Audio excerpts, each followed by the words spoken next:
Diketahui 4 negara yaitu Aruna, Batra, Cendana, dan Damar merilis data pertumbuhan ekonomi tahunan. Diketahui bahwa pertumbuhan Aruna lebih tinggi daripada Batra, akan tetapi lebih rendah daripada Damar.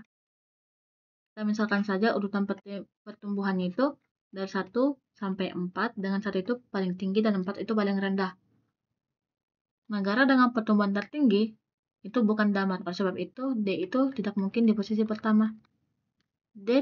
Damar tidak boleh di posisi pertama, sebab itu Damar itu hanya boleh menempati posisi kedua.